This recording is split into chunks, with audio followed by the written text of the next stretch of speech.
Well, we're right here at the Garden Tomb in Israel.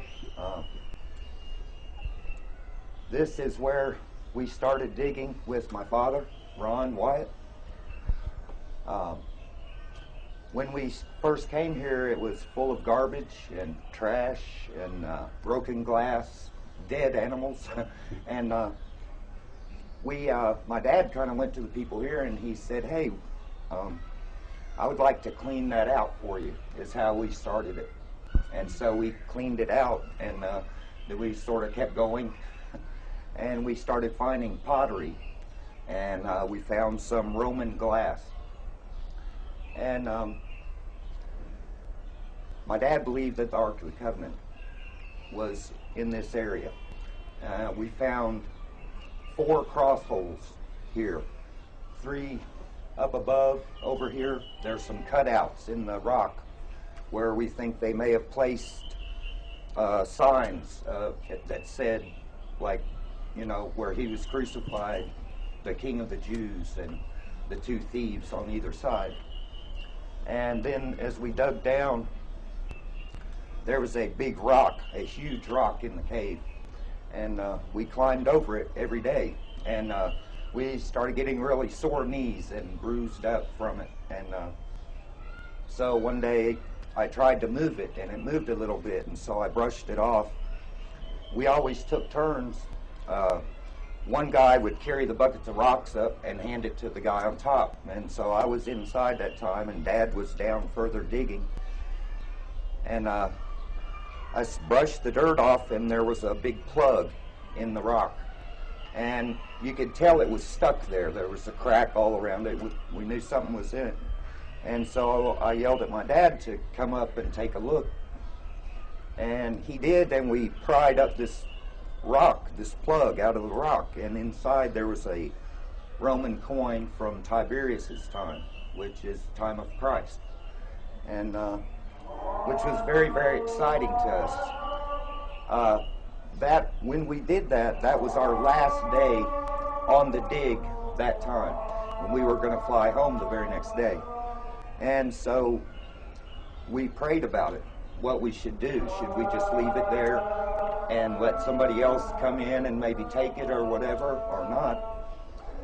And so we prayed, and shortly after that, very shortly, we decided that if we could move it, that we'd flip it over exactly in its place and just put some dirt back on it and leave it there.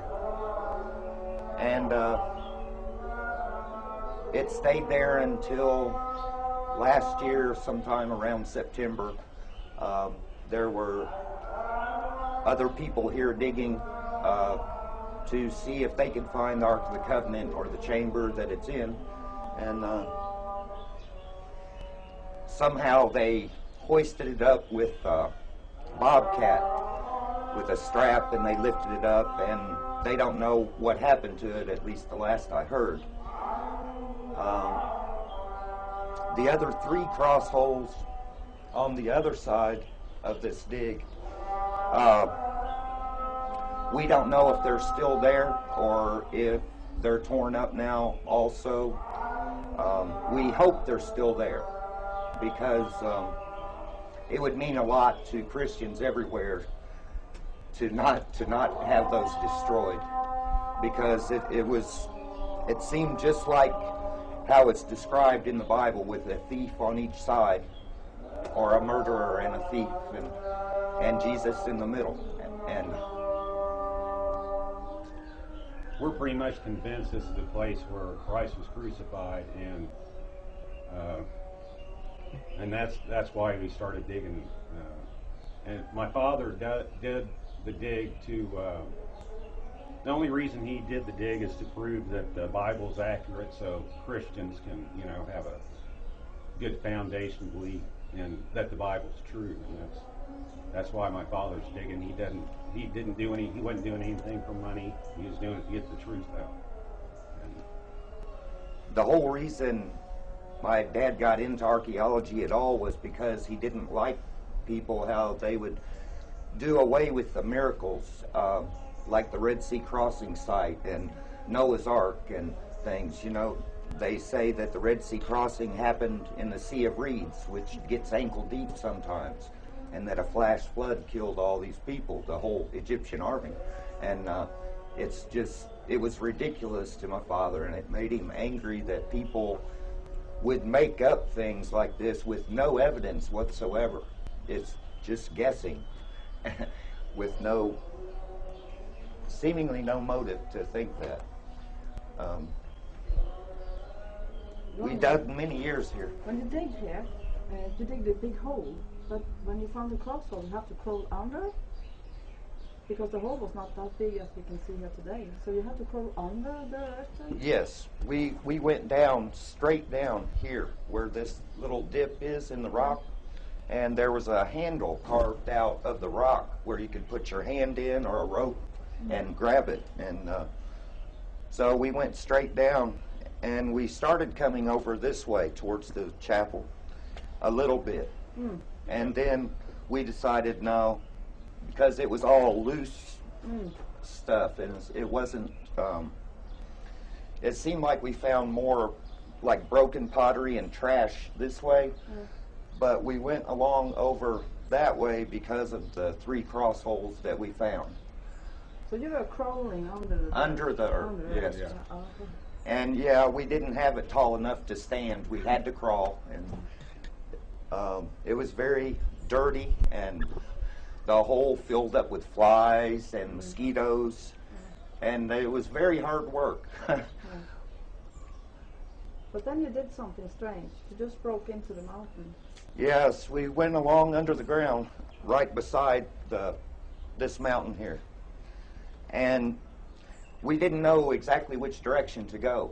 And we saw some roots coming out of the actual side of the mountain, you know, which seemed very strange to us, because there would have to have been some chamber behind in there for a root to be coming out. And so we started prying on this crack, and then a big hunk of rock fell out of the wall, like somebody had almost stuck it there. And inside that, you found the Tiberius coin. Yeah, inside there. Which that was the second one we found. The second one. Yeah. But actually, you found that first, didn't you? Oh, that's right. Yeah, that's right, because the 4th cross hole we found was down deep in the hole. Yep. Yeah. And so anyway, he found one Tiberius coin inside the mountain. The other Tiberius coin was, like I said, in the plug in the rock to date it, because that's how they dated things. You didn't remove it? We didn't, no. We left it there. We did things carefully, you know, and made it neat and everything. And when we come back this year, we just look down in the hole, and it's nothing like it used to be. Like my brother said, they got a bobcat in here, and they tore up the They cross just hole, dozed up knowingly. all the dirt. So it's destroyed. So what do you have? We think they pulled the one cross hole up, and it got thrown we away. know they pulled it up, and You saw it. So you were here the first year? Yes. It started here? Yeah. Yeah, it was like September 2005, I believe. I was here digging with 2 archaeological groups that had to join together to do the dig because of the Israeli Antiquities Department. They just got tired of both of them arguing about it and said, you get together and